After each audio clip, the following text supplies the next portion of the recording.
ओम श्री गुरुवे नमः। प्रणाम भगवान। मैं अमृत का सागर, ब्रह्म विद्या का अद्भुत ग्रंथ, परम पूज्य स्वामी निरंजन देव जी महाराज का।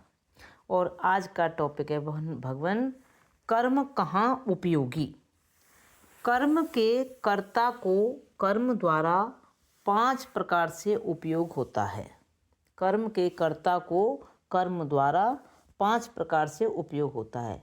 नंबर 1 पदार्थ की उत्पत्ति, नंबर 2 नाश, और नंबर 3 प्राप्ति, और नंबर 4 विकार, और नंबर 5 संस्कार।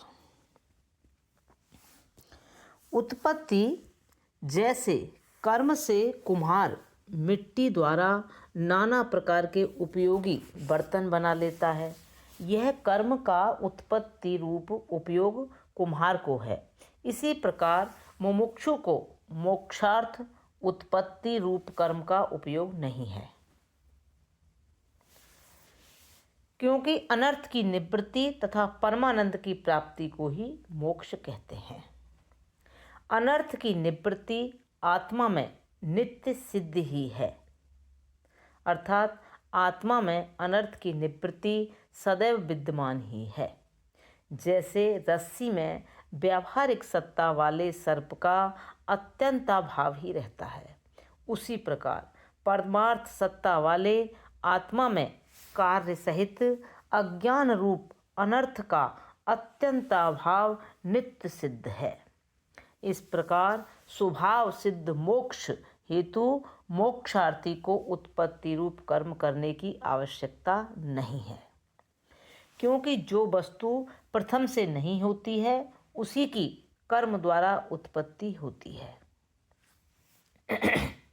किंतु सिद्ध वस्तु की उत्पत्ति नहीं होती है। आत्मा में मोक्ष सर्वदा अग्नि उष्णवत सिद्ध ही है। इस वास्ते मोक्ष की उत्पत्ति कहना नहीं बनता। मोक्ष की उत्पत्ति में वेदांत श्रवण मनन आदि भी साधन नहीं है। मोक्ष की उत्पत्ति में वेदांत श्रवण मनन आदि भी साधन नहीं है। आत्मा नित्य मुक्त है, किंचित भी कर्तव्य नहीं है।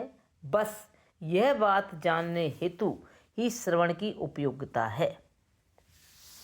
वेदांत श्रवण करने के बाद भी जिसको कर्तव्यता की प्रतीति होती है, उसने फिर तत्व अभी समझा ही नहीं।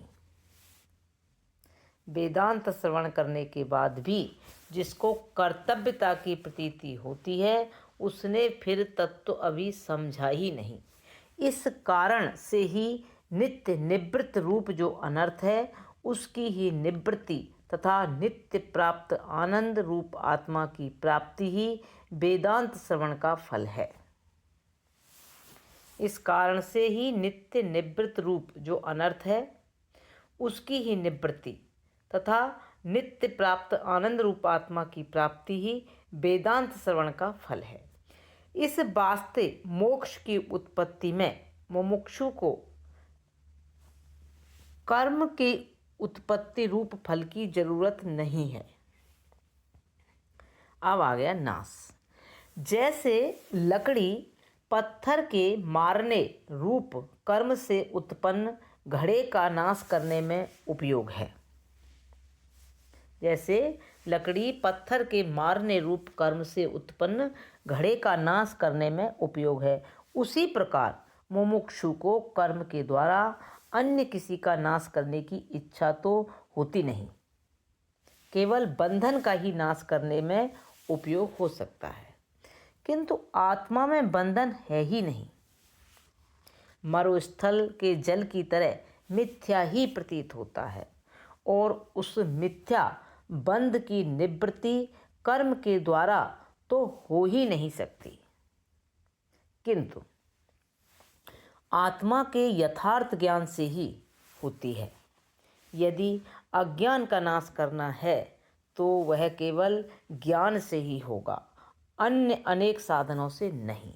इस वास्ते मुमुक्षु को नाश रूप कर्म की भी आवश्यकता नहीं है। उसके लिए तो मात्र ज्ञान का पंथ कृपाण के धारा, परत खगेश लगे नहीं बारा। ज्ञान का पंथ कृपाण के धारा, परत खगेश लगे नहीं वारा। अब भगवान इसके बाद आ गया प्राप्ति का नंबर। जैसे चलते चलते गमन रूप क्रिया के द्वारा स्थान ग्राम की प्राप्ति हो जाती है, यह कर्म का प्राप्ति रूप उपयोग है। मुमुक्षु को प्राप्ति रूप कर्म की उपयोगिता भी नहीं है, क्योंकि पूर्व से अप्राप्त तत्व की ही प्राप्ति संभव होती है। फिर जो वस्तु पहले नहीं अब मिलेगी तो वह वस्तु भी अनित्य ही होगी। आत्मा नित्य प्राप्त है तथा उसका मोक्ष अग्नि उष्णवत नित्य प्राप्त स्वरूप ही है। जैसे अग्नि से उष्णता भिन्न नहीं, उसी प्रकार आत्मा से मुक्ति भिन्न नहीं है, किंतु मोक्ष तो आत्मा का स्वभाव ही है। इस प्रकार आत्मा को मोक्ष की प्राप्ति कहना नहीं बनता, बल्कि आत्मा में बंध है ही नहीं। इस वास्ते मोक्ष की प्राप्ति रूप कर्म का उपयोग मुमुक्षु को संभव नहीं है। अब आया विकार का नंबर। जैसे भोजन बनाने रूप कर्म से अन्न का अन्यथा विकार रूप उपयोग भोजन बनाने वाले को होता है। पदार्थ के प्रथम रूप को छोड़कर अन्य रूप की प्राप्ति को विकार कहते हैं। उसे विक्रिया तथा परिणाम भी कहते हैं। आत्मा में अन्य कोई विकार तो हो ही नहीं सकता, अर्थात उसका अन्य रूपांतर तो हो नहीं सकता।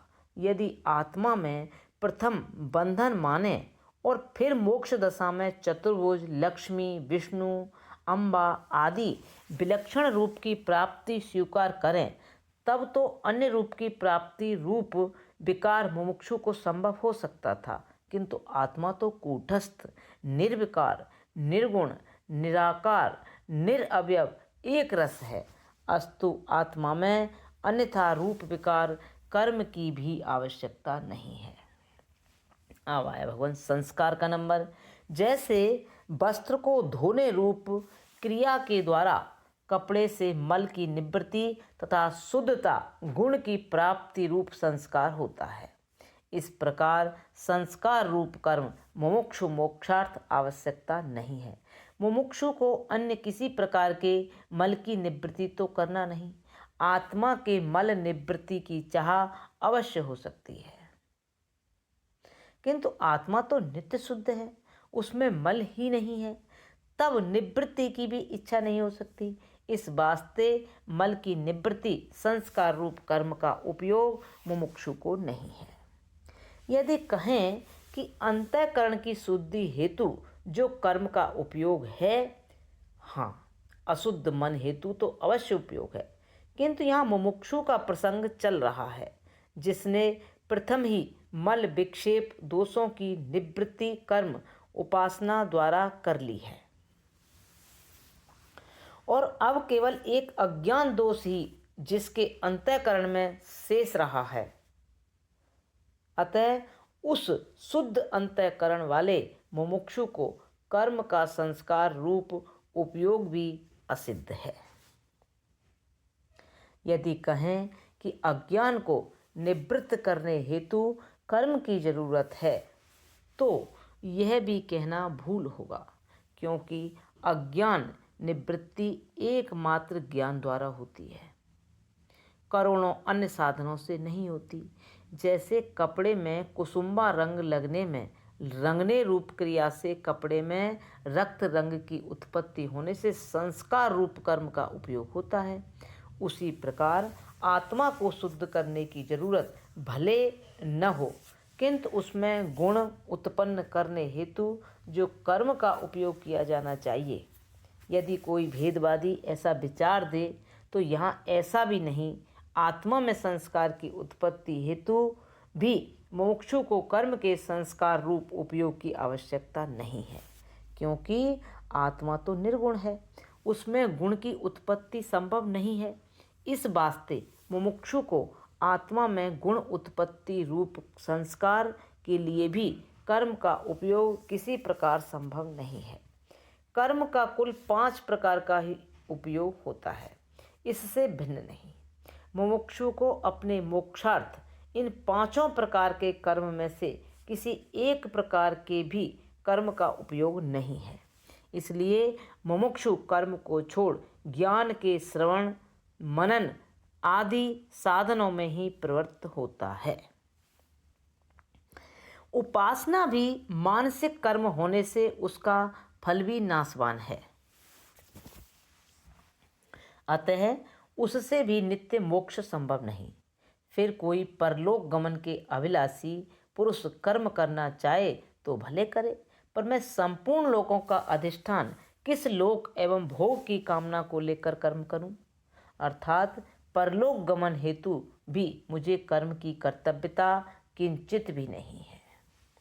यदि कहें कि अपने लिए भले कर्तव्य रूप नहीं है किंतु लोक कल्याण हेतु ही कर्म करें, तो यह कहना भी उचित नहीं, क्योंकि जिसकी दृष्टि में अपने से पृथक सत्य रूप से लोक भास रहा हो एवं जिसे स्वयं मुक्त तथा अन्य जीव बंधन रूप प्रतीत होते हैं, वही लोक कल्याण की वासना से भले कर्म करे, चाहे कोई शास्त्रों की व्याख्या प्रवचन आदि करे, किंतु मेरा इसमें अधिकार नहीं है। मैं तो अपने से भिन्न अन्य व्यक्ति लोक सत्ता को मानता ही नहीं। स्वप्न में जैसे स्वप्न दृष्टा का मनोराज्य मात्र है, जागने पर कुछ नहीं, उसी प्रकार अज्ञानी के लिए भेद रूप जगत सत्य लगता है, किंतु मुझ अद्वितीय आत्मा से पृथक कुछ भी प्रतीत नहीं होता है। मैं क्रिया से रहित, निष्क्रिय, सजातीय, विजातीय तथा स्वगत भेद शून्य एक अखंड शुद्ध बुद्ध मुक्त आत्मसत्ता मात्र हूँ। मैं किस अभाव की पूर्ति हेतु इन भेद मूलक विक्षेपदायक दुख रूप अनित्य कर्मों को करूं? कर्म की होए स्वरूप ही चीने। रामायण। अंतवंत क्षत्रिय ते जयंती लोकांजना कर्मणा निर्मितेन ज्ञानेन बंद्वास्तेज अभ्येति नित्यम न विद्यते अन्यथा तस्य पंथा। महाभारत उद्धव पर्व से। हे क्षत्रिय, कर्मपरायण लोग तो अपने किए हुए यज्ञ आदि कर्म द्वारा नाशवान लोकों को ही प्राप्त होते हैं, किंतु ज्ञान के द्वारा विद्वान आत्मज्ञानी महापुरुष नित्य प्रकाश स्वरूप ब्रह्म मोक्ष को प्राप्त होता है। उसके अतिरिक्त मोक्ष पाने का अन्य मार्ग नहीं है। ज्ञानादेवं तु कैवल्यम ऋते ज्ञानात् न मुक्ति। प्रणाम भगवान। अब यहाँ से आगे कल लेंगे नेक्स्ट। ओम शांति शांति शांति।